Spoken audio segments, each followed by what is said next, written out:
오늘 이 시간에는 성도들의 부활 시기를 알려주는 결정적인 단서는 무엇인가 라는 제목으로 말씀의 은혜를 나누기로 합니다.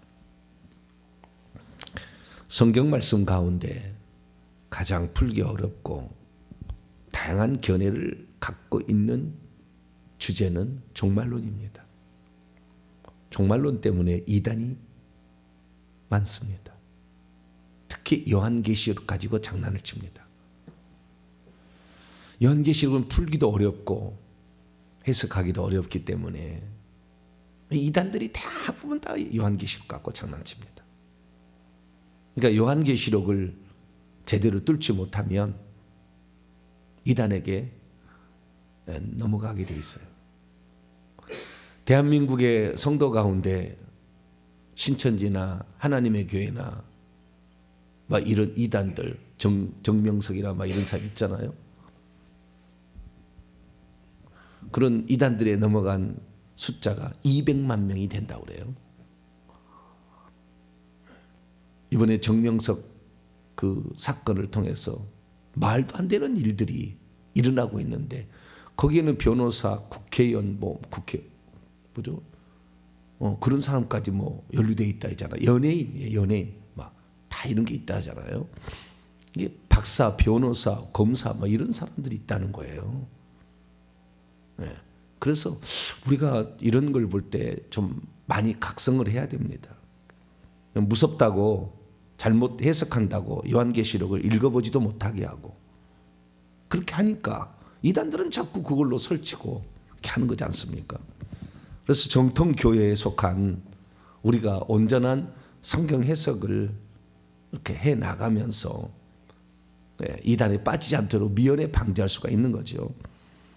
특별히 저는 성경에 관하여 아주 관심이 많았던 그렇지 않는 목회자는 없습니다만은 특별히 성경에 대해서 많은 관심이 있었기 때문에 공부를 엄청나게 했어요. 제 인생에 있어서 목회자가 되었던 사실 자체가 가장 큰 변화였고 그리고 특별히 헬라어를 제가 공부를 했다는 사실 자체가 아주 복 중의 복이라고 저는 생각합니다. 요한계시록을 뚫으려면 헬라어를 공부하지 않으면 잘 모르는 부분이 많아요. 한글 성경 갖고는 안 돼요. 한글 성경도 좋은 번역이지만 어떤 데는 치명적인 실수를 범한 데도 있습니다. 그래서 쉽지 않은 거예요. 나는 성경을 백독을 했다. 백독해서 깨달을 수 있는 내용이 아닙니다. 무엇을 올바른 성경을 읽어야죠. 원문을 읽어야죠. 원문을 백독했다면 제가 인정해 드릴게요. 원문을 백독을 했다 그러면 실력 있다. 근데 그러지 않고는 이게 쉽지 않습니다. 한글 성경으로는. 물론 우리가 한글 성경을 우리가 표준으로 생각하고 성경을 따라가지만 어떤 해석에 있어서는 그 부분들을 조심해야 되고 잘못하면은 우리가 엄청난 허송세월을 할 수 있기 때문에 그런 거죠. 특별히 성도의 그 부활 이것과 관련지어져서 우리는 성경을 제대로 읽어야 되는데요. 제게 부활이 예수 그리스도를 믿는 자라 한다면 죽은 즉시 생명의 부활을 입고 지금 천국에 들어가서 왕노를 한다라는 사실을 발견하는 것은 딱 10년 됐습니다. 10년. 그 사실을 발견한 지가. 그 전에는 그런 사실을 몰랐어요. 물론 그때도 성경을 공부를 많이 했죠. 많이 했지만 잘 몰랐어요. 그러다가 한 10년 전부터 이 사실을 이제 제가 깨닫게 되고 하나님께서 그 지혜와 계시의 영을 주셔가지고 그걸 알게 되었는데요. 그 알게 되는 결정적인 요소 가운데 하나가 천년왕국이에요. 여기에 요한계시록 20장 5절에 첫째 부활이라는 말이 나와요. 성도들이 처음 부활하는 첫 번째 부활이에요. 서수예요, 서수. 첫 번째 부활이요. 한 번만을 얘기하는 게 아니에요. 어떤 그 중에서 첫 번째로 부활하는 이 부활이 있다라는 얘기를 요한계시록에서 처음 말해줍니다. 그러니까 요한계시록의 이 첫 번째 부활이 언제 일어나느냐를 알게 된다고 한다면 우리의 부활도 언제 있어지게 되는지를 알게 되는 거죠. 두 번째 결정적인 이제 단서는, 이 첫 번째 단서는 이 첫째 부활이라는 이 단어, 요한계시록 천년왕국, 이 부분을 해석했을 때 비로소 알게 되었다. 두 번째는 이제 이 해석의 보조죠. 천국의 실제 상황을 알기 시작한 거예요, 제가. 천국의 실제 상황. 천국의 성도들이 가서 지금도 잠잔 상태로 심판받지 않냐고, 보상이 없이 그냥 지금도 잠잔 상태로 있는가, 이거죠. 교리에는 그렇게 돼 있어요. 교리에는 잠잔 상태에 있다. 그런데 지금 천국에서 과연 아직도 심판받지 아니하고 모두가 다 대기 상태로, 심판의 대기 상태로 다 그냥 멀뚱멀뚱 고개만 쳐들고 눈만 껌뻑껌뻑하고 지금 그게 있느냐, 이거죠. 그게 아니라는 걸 알게 됐어요. 천국 상황은 그게 아니구나. 이미 심판을 받은 상태로 자신들이 이 땅에 수고와 노력한 대로 천국에서 그 보상을 받고, 자기 집에서 어떤 사람이 다 집의 크기가 다르고 집의 높이가 다르고 하나님 보좌 가까이와 보좌 멀리에 집을 짓고 그 장소가 다 다르고 면류관이 다르고 보좌 자리가 다르고 그 영광이 다 다르다, 그 말이에요. 그렇게 살고 있어요. 심판 안 받은 게 아니라고.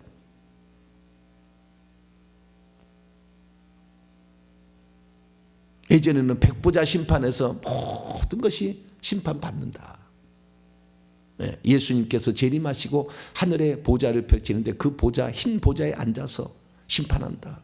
그것을 저는 믿었었죠. 왜냐하면 교리가 그렇게 나오니까, 뭐 해석이 그렇게 돼 있으니까. 제가 통합 측 목사이기 때문에 통합 측에서도 종말론에 대해서 그리 많은 어떤 교리상으로 정해놓은 것은 없어요. 통합 측은. 다른 교단은 어떤 종말론을 7년 대환란, 뭐 천년왕국, 지상 천년왕국 이런 것을 믿고 따라가는 그런 교단들도 있어요. 그런 교리를 만들어서. 우리 교단은 없고요. 저희 교단은요, 무천년설이에요. 저희 교단에 따라가는 것은 무천년설. 무천년설이 성경에 제일 그래도 근접해요. 무천년설 틀렸어요. 그러나 제일 근접한 해석이 무천년설이다. 그러면 당신은 그 교리 갖고 설교하느냐? 그러지 않아요. 뭐 저희 설교를 유튜브에도 5,500개 있습니다. 제 설교가. 들어보면 그렇게 얘기 안 해요. 제가 함부로 이렇게 얘기하는 사람은 아니에요. 그러면 첫째 부활이 이게 아주 결정적 단서예요. 우리가 언제 부활하느냐. 그리고 실제 지금 천국의 부활체로서 부활체를 입는다는 것은 누림에 들어간다는 거예요. 보상의 세계에 들어간다는 거죠. 만약에 지금 심판을 안 받았다고 한다면, 장차 심판을 받을까 한다고 한다면 아직 누림과 보상이 안 들어가야 돼요. 그런데 놀라운 사실은 구약시대에 살았던 어느 누구도 그 보상을 받고 있는 현장을 소개해 주는 사람은 하나도 없다, 그거예요. 구약 성경에 나와 있는 사람 24장로를 본 적이 없고 14만 4천을 본 적이 없어요. 집 짓고 사는 것을 본 적이 없다니까. 아무도 본 사람이 없다니까. 구약시대의 사람은. 구약시대는 아직 보상을 안 받은 거예요.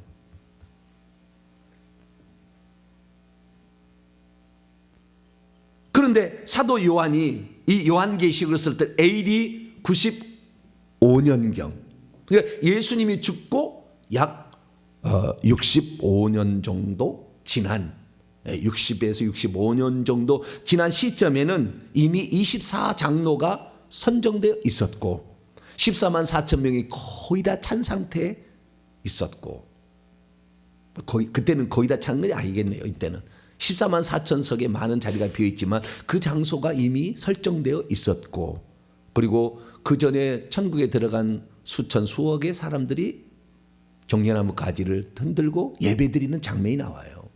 미래적 상황을 묘사한 거냐, 실제적 상황을 묘사한 거냐? 실제적 상황이에요.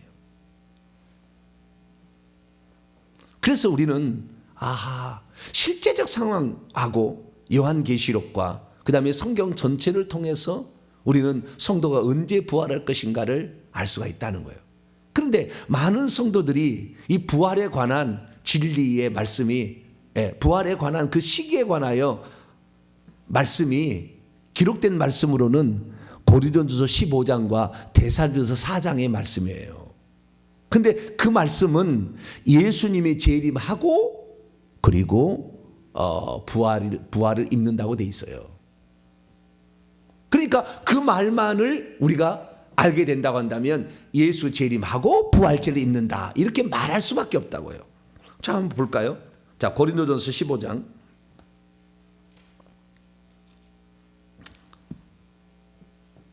51절에서 52절, 고린도 15장 51절에서 52절. 이게 성경을 통전적으로 보지를 못하면 어느 한 구절만 하면 그 이단들이 그러잖아요. 그 구절만 가지고 다 이렇게 해석을 하잖아요. 그러면은 이제 잘못된 해석이 나오는 거예요. 자, 고린도 15장 51절하고 52절 읽겠습니다. 시작. 보라, 내가 너희에게 비밀을 말하노니 우리가 다 잠잘 것이 아니요 마지막 나팔의 순식간에 호련히 다 변화되리니 나팔 소리가 나며 죽은 자들이 썩지 아니할 것으로 다시 살아나고 우리도 변화되리라. 할렐루야. 요한계시록에 보면 마지막 나팔은 7번째 나팔이에요. 맞아요. 정확한 맞습니다.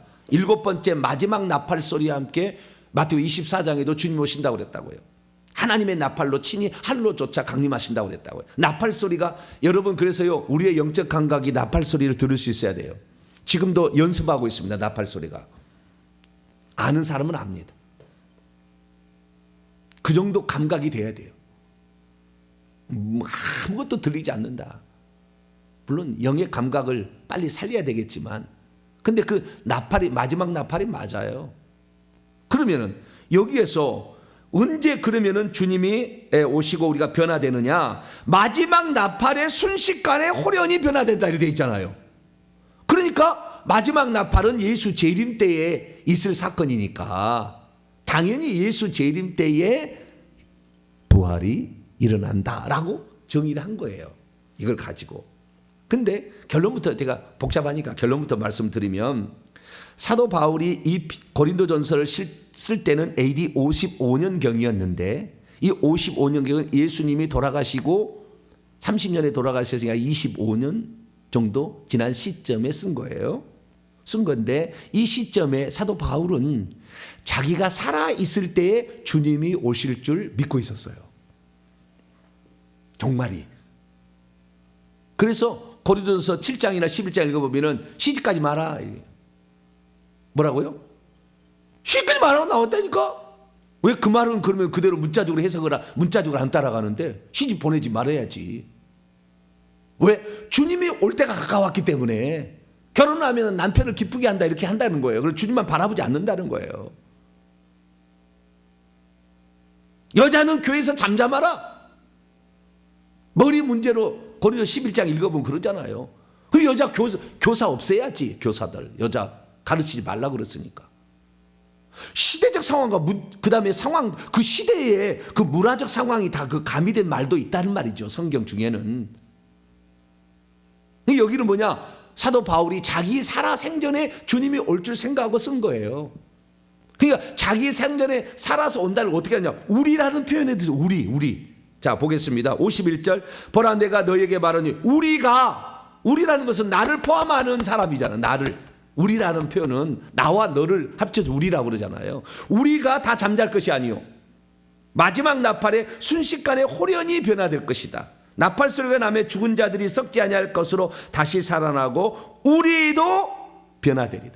우리도, 나도 변화되어서 주님이 재림하신 걸 보게 될 것이다. 살아서 나는 호련히 변화되어 부활체를 입고 이미 죽은 자들과 잠잔 채 있는 자들, 잠잔 채 있는 자들 구약성이고 그때 죽은 자들 이 자들도 부활해서 주님을 보게 될 거야. 그 순서는 어떻게 되느냐? 데살로니가전서 4장. 여기 써놨어요. 데살로니가전서 4장은 이것보다는 고린도전서보다 훨씬 더 빨리 쓰여진 책이에요. 데살로니가전서는 49년에서 52년 정도. 그러니까 고린도전서보다 더 빨리 쓰인 건데요. 여기도 이렇게 나와 있어요. 그러니까 이 말씀만을 해석하면은 당연히 재림 때에 부활한다 이렇게 생각하는 거죠. 자, 16절에서 17절 읽습니다. 데살로니가전서 4장 16, 17절 시작. 주께서 호령과 천사장의 소리와 하나님의 나팔 소리로 친히 하늘로부터 강림하시리니 그리스도 안에서 죽은 자들이 먼저 일어나고 그 후에 우리 살아남은 자들도 그들과 함께 구름 속으로 끌어올려 공중에서 주를 영접하게 하시리니 그리하여 우리가 항상 주와 함께 있으리라. 여기도 우리 살아남은 자들도 그렇게 얘기하잖아요. 우리 시대에 주님이 재림하시는데, 여러분 이 사도 바울이 말할 때 13절에 형제들아 자는 자들에 관하여는 이렇게 자는 자가 있잖아요. 그리고 17절에 보게 되면 16절에 보게 되면 그리스도 안에서 죽은 자들이 먼저 일어나고, 자는 자와 죽은 자의 구별을 하고 있어요. 자는 자들은 뭐냐? 14절을 보게 되면 우리가 예수께서 죽으셨다가 다시 살아나심을 믿을진대 이와 같이 예수 안에서 자는 자들도 하나님이 그와 함께 데리고 오시라. 잠자는 자들은 구약의 성도들이고 이미 죽은 성도들인데 천국에 들어가서 왕노를 하고 있거나 그 부활의 누림에 첨첨하 있는 자를 주님이 데리고 온다. 그는 자는 자들을 표현했고, 이 재림하실 때 그때 죽은 자들은 죽은 자들이라 표현합니다.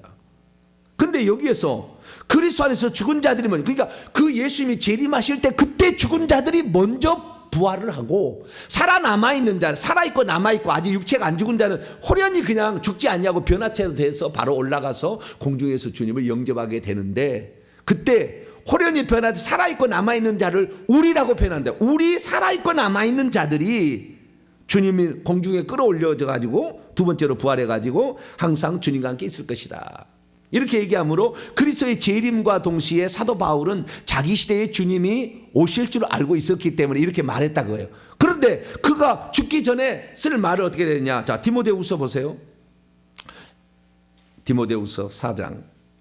디모데후서는 자기가 죽기 일보 직전 66년에서 67년경에 쓴 편지인데요. 그는 이렇게 얘기합니다. 18절입니다. 디모데후서 4장 18절. 그는 이제 죽을 줄 알았어요. 그래서 이렇게 씁니다. 시작. 주께서 나를 모든 악한 일에서 건져내시고 또 그의 천국에 들어가도록 구원하시리니 그에게 영광이 세세 무궁토록 있을지어다. 그러니까 그전에는 주님이 재림하심으로 종말이 찾아올 줄 알았는데 그 우주적인 종말이죠. 한꺼번에 다 끝내버리니까. 그러니까 그때 당시 70억 인구가 다 끝나는 거예요. 또 죽어버리고 다 끝나는 거예요. 끝내버리는 거예요.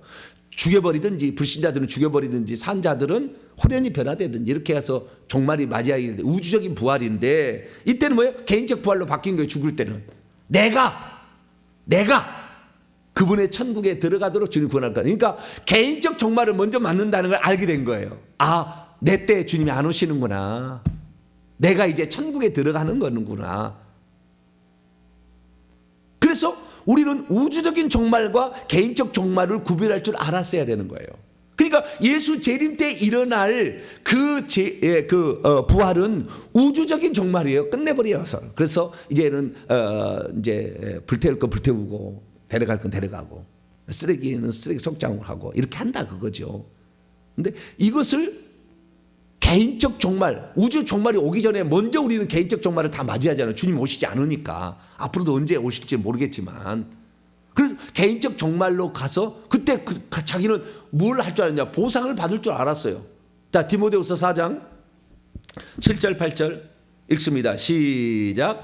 나는 선한 싸움을 싸우고 나의 달려갈 길을 마치고 믿음을 지켰으니 이제부로 나를 위하여 의의 면류관이 예비되었으므로 주 곧 의로우신 재판장이 그날에 내게 주실 것이며 내게만 아니라 주의 나타나심을 사모하는 모든 자에게도.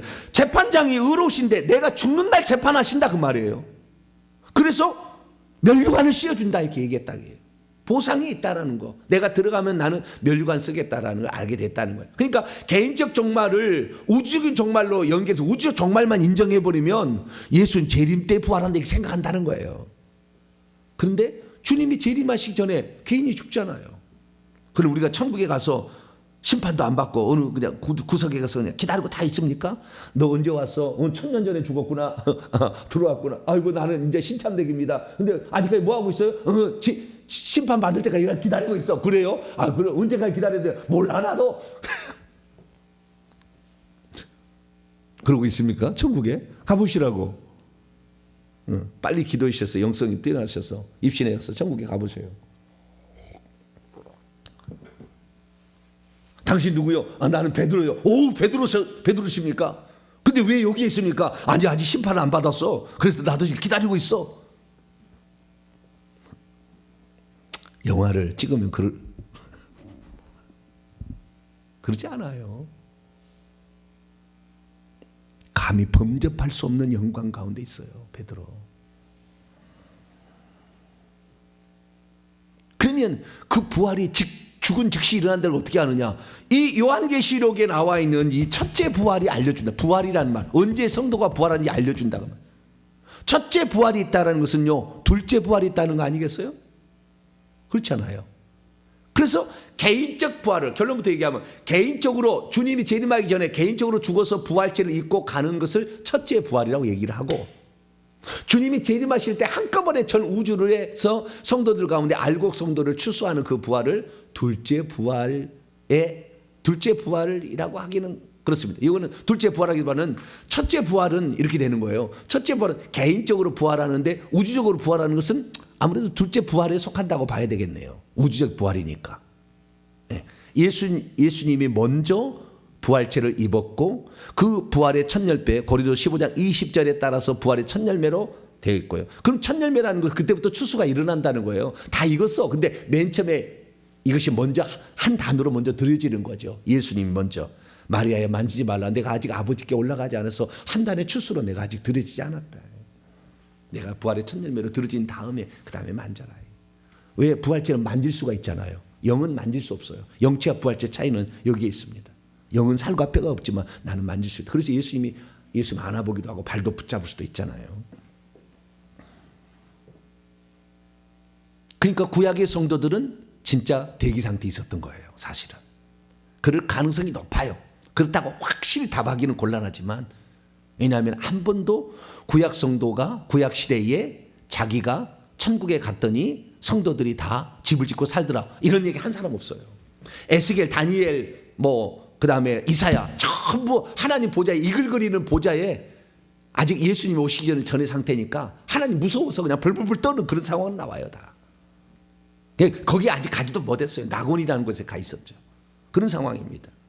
정확한 것은 주님께 물어봐야 되지만, 그러나 어쨌든 예수 그리스도의 부활로 말미암아 부활로 첫 열매로 들어진 다음부터는 추수를 계속 해버린 거예요. 그냥 구약의 추수가 한 번에 다 이루어져 버린 거예요.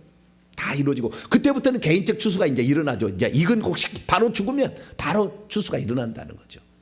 그래서 이 개인적 추수가 주님의 재림 때까지 계속 일어날 건데, 이것을 뭐라고 하느냐? 첫째 부활이라고 하고, 이 부활에 들어가서 그 영광의 누림을 누리고 있는 것을 천년 왕국에 동참했다라고 표현한다는 거죠. 근데 그것을 요한계시록 20장이 말하고 있다는 거예요. 근데 그 요한계시록 20장을 문자적으로만 보고 해석하는 사람들은 예수 재림 후에 천년왕국이 지상에 펼쳐지게 되고, 그리고 백보자 심판이 있다라고 해석을 한다는 거예요. 그러면 그게 맞느냐라는 거죠. 그런 해석이 맞느냐. 근데 그런 해석이 주류를 이루고 있어요. 그렇게 믿는다고 해도 틀렸다고 말하기는 좀 곤란해요. 막 단정해서. 왜냐하면 그렇게 믿는다고 해서 천국을 못 가는 건 아니니까. 이것 때문에 천국과 지옥이 결정되는 건 아니니까. 누림의 보상을 언제 받느냐, 그의 시기의 차이일 뿐이지, 천국의 시간은 하루가 천년 가고 천년이 하루 같으니까 그 별로 그렇게 중요한 상황이 아닐 수 있으나, 내가 지금 예수 그리스도를 믿고 바로 천국에 들어갈 수 있다라는 사실을 아는 자들은 지금 내가 죽음의 순교의 현장에서 두려워하지 않는다니까요. 근데 언제 내가 심판받을지 몰라, 참 먼 미래에 그 생각하면은 죽음이 두려울 수 있다고 말해요. 내가 오늘 주님을 위해서 봉사하는 게, 오늘 죽으면 바로 그 영광, 그 내가 수고했던 모든 거, 오늘 예배 하나 드렸을 때 내 화단에 꽃 하나가 딱 생기는 것을 천국에서 바로 볼 수 있다라는 이 사실을 알게 됐을 때 얼마나 더 주 앞에 수고하고 헌신하는 것이 기쁨으로 감당할 수 있겠어요. 근데 언제 될지 모르지만 심판은 한 훗날에 있다 생각하니까, 좀 시간이 있다 생각하니까 좀 놀다 하자 이렇게 되는 거 아니에요. 정신 안 차린다 그 말이에요. 왜? 언제 올지도 모르고 주님이 심판 언제 할지도 모르는데 먼 미래로 생각하니까 지금 당장 일어날 일로, 오늘 저녁에 잠자다가 내일 못 일하면 우리는 천국의 보상이 이미 주어져 버린다니까요. 예전에는 심판을 다 모아놨다 한 줄 알았어요. 예? 다 모아놨다가 백보자 심판때 한 줄 알았어요. 아니에요. 천국에 가보니까 행위책에 날마다 우리 행위가 다 기록돼 있어요. 그래서 잘못된 거 예배 시간에 졸고 갔다 그러면은요, 예, 튤립이 하나 올라가는데 작은 거 올라가요. 계산돼서 올라간다니까. 화려한 게 안 올라가. 어떤 것은 아예 못 올라가는 것도 있어요. 예배 시간에. 네? 억지로 왔잖아요. 예배 시간. 가정의 화목을 위해서. 네? 마누라 등살에 예배 안 나갔다는, 네? 어떻게 될지 모르니까 화목을 위해서 나와준 거죠. 그 사람은 예배 드렸으나 천국에 꽃 안 생겨요. 계산되어서 올라가서 천국에서 보상으로 주어지는. 어떻게 보상이 되느냐? 이렇게 합니다. 천국의 과정을 얘기 드릴게요. 천사가요, 오늘 딱 예배 드릴 때 딱 몇 시에 와서 몇 시에 예배 드렸다가 다 옆에 서 있어요. 지금 다 서 있습니다. 다 지금 다 천사들은 보고 얘가 한 말 웃을 거예요. 다 이렇게 기록을 합니다. 오늘은 졸지 아니하고 잘 들었습니다. 딱 기록해가지고요. 해가 지기 전에 딱 올라갑니다. 두 명의 천사가 교대로 이렇게 해가 딱 올라가서 하늘의 행위책에 대해 이 사람은 이제 보고 천사죠. 보고 천사가 올라가면 천국의 행위록을 기록하는 기록 천사가 있어요. 그러면 그 천사가 가서 그 기록 천사에게 알려줘요. 오늘 이 친구가 이렇게 했습니다. 내 주인이 이렇게 했습니다. 그러면은 그 기록 천사가 거기다 기록을 하는 거예요. 그런데 기록을 하게 됐을 때 이 기록에 올라가는 것이 뭐냐면 그대로 이제 써지는 거예요. 그런데 그 써질 때까지는 이 사람이 졸았다, 이 사람이 제대로 예배를 드렸다 그대로 써지잖아요. 그 다음에 이것을 보고 천국에 있는 건축 천사가 있어요. 집을 짓는 건축 천사가 있어. 그러면 건축 천사가 요걸 받아갈 때에 이 사람이 예배 드릴 때 졸고 갔으면은 건축 재료가 조금밖에 쓸 수가 없어요. 여기에 기록에 따라서 온전한 예배 드렸으면 건축 재료가 그대로 온전한 것을 가서 건축을 할 수가 있는데 여기에 지금 기록된 걸 보니까 형편없어요. 예배 시간에 졸고 갔고 핸드폰만 만지작거리다 갔음. 이 사람은 이게 건축 재료가 침해한 거예요. 그러니까 이미 천국에서 지어지는 우리의 집이나 우리가 받을 면류관이나 이런 것들은 지금 우리가 하는 행위에 따라서 결정이 돼버린 거예요. 그것이 행위책에 남아있고 그 다음에 그가 예수 그리스도를 믿어서 죄사함을 받았으면 그때 하늘의 생명책에 그 이름이 기록이 됩니다. 생명책은 그 이름이 기록되고 그 일생의 중요한 행적들만 여기다 기록이 돼요. 행위책에 있는 거 다 기록되는 게 아니고 생명책은 조금만 기록돼요. 중요한 일들이.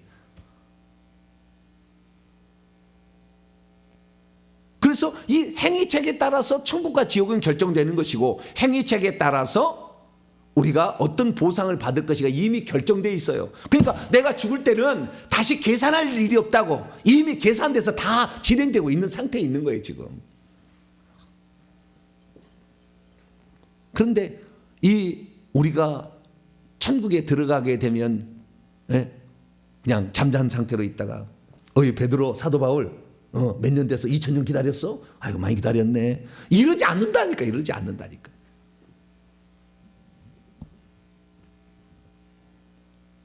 이미 우리의 심판은 그래서 히브리서 9장 27절에 한 번 죽는 것은 사람에게 정하신 것이요 그 후에는 심판이 있으리니 바로 심판이 있는 거예요. 아까 디모데후서 4장에도 의로우신 재판장이 그날에 내가 죽는 날이다 그 말이에요. 주님이 재림한 날이 아니라 나의 달려갈 길인데 이 믿음을 지켰으니 내가 죽는 그날에 의로운 재판장이 나를 위하여 바로 이게 그 행위책에 따라 재판하시니까. 그래서 우리가 부활을 죄를 입는 기간이 예수 재림 때까지는 개인적으로 죽어서 바로 부활죄로 간다는 사실을 알 수가 있는 거죠. 그러면 그것을 어떻게 알 수가 있느냐? 요한계시록에 나와 있는 이 첫째 부활과 천년왕국이라는 이 개념을 통해서 알 수가 있는데 여기에 대한 해석이 다양하다 보니까 헷갈리는 거죠. 그러면 결정적 단서는 뭐냐? 이 첫째 부활이라는 말을 통해서 알 수 있는 것이 뭐냐면은 자 요한계시록 다시 넘어와 봐요. 오늘 설원이니까 많은 사람이 너무나 잘못되어 있으니까 교정하기 위해서 내가 천천히 하는 거예요. 자, 요한계시록 20장 1절에서 3절 보면 하늘에서 한 천사, 미가일이라고 추정된 한 천사장이 무적행의 열쇠와 큰 쇠사슬을 가지고 와서 하늘로부터 내려와 가지고 지금 이 세상의 임금인 용을 딱 잡아요. 용, 에뱀이요 마귀요 사탄이라는 딱 잡아서 결박을 한 다음에 묶어서 무적행에 던져 넣어버립니다. 그리고 임봉을 해버려요. 못 나온다는 거예요. 임봉을 해버리는 거예요. 그리고 1000년이 지나게 되면 잠깐 놓아준다 그랬다는 거예요. 자, 7절로 넘어와서 1000년이 지났어요. 1000년이 가득 찼더니 사탄이 그 옥에서, 무적행의 옥인 거죠, 그 감옥에서 놓여 나와 땅의 사방 곡과 마곡을 미워해서 전쟁을 일으킨다라는 거잖아요. 그러면 그 사이에 뭐가 있느냐? 4절부터 6절까지 그 사이에 천년왕국이 있는 거예요. 첫째 부활이 있는 거예요. 그게 사단이 무적행에 감금되고 천년왕국이 있고 이때 첫째 부활이고, 그리고 사단이 다시 잠깐 나온다 그거예요. 이게 이 언제 사단이 무적행에 감금되었고 언제 풀려 나오냐만 성경에서 찾아낼 수 있다고 한다면 그 사이에 있는 첫째 부활에 참여하는 거, 이 천년왕국의 의미가 딱 나오는 거죠. 만약에 지금처럼 잘못된 해석으로 예수 재림 후에 사단을 결박을 시켜가지고 1000년 동안 못 나오게 하고 지상에서 천년왕국을 펼치고 천년왕국이 지난 다음에 다시 내준다, 이렇게 해석해버린다면 첫째 부활을 영원히 못 푸는 거죠. 성경을 이미 기존의 관념을 가지고 있는 것으로 풀어나가는 거예요. 그것은 그러지 않아요. 제가 다 찾아드릴게요. 그래서 사단이 언제 결박되었느냐, 사단이 언제 풀려나느냐, 이 사이에 천년왕국이 있고 이 사이에 첫째 부활이 있다는 거예요. 그래서 성경은 정확하게, 요한계시록에 정확하게 얘기하고 있어요.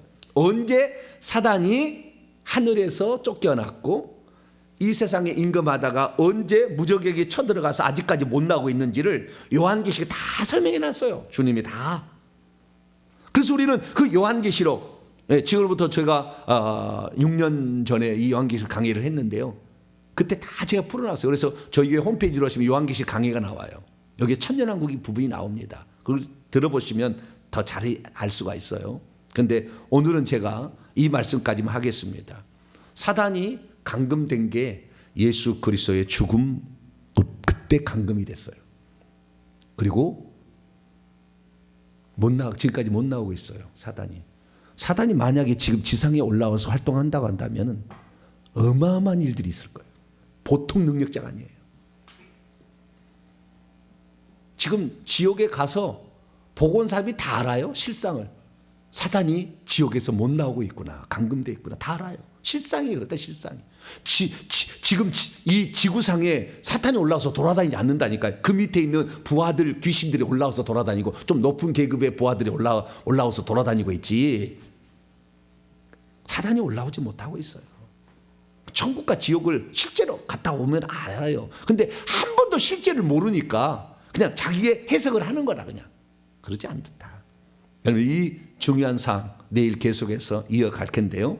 그래서 우리가 사단의 감금과 사단의 풀려남 사이에 첫째 부활이 있다. 이게 천년왕국이다. 그러면 그 첫째 부활과 천년왕국, 사단이 언제 감금됐고 언제 풀려났는지에 관하여 성경의 기록을 대조해 보면은 첫째 부활의 시기를 알 수가 있는데, 그 시기가 예수께서 부활하시고 재림할 때까지가 천년왕국일 수밖에 없다. 그것을 내일 계속해서 말씀을 드리겠습니다. 기도하겠습니다. 자비로우신 아버지 하나님, 지혜와 계시의 영을 저희에게 부어주셔서 기존의 관념으로 살 것이 아니라 천국의 실제 상황과 성경의 분명한 가르침을 통전적으로 볼 수 있는 눈들을 허락하시길 원합니다. 이 부활신앙이 부활의 때를 안다는 것이 얼마나 우리를 깨어 기도하게 하고 각성하게 하고 우상숭배를 하지 못하게 막아주는지 모릅니다. 주님, 저희들 진리의 지식에 이를 수 있도록 지혜와 계시형을 더 부어 주옵소서. 우리 주 예수 그리스도의 이름으로 기도하옵나이다.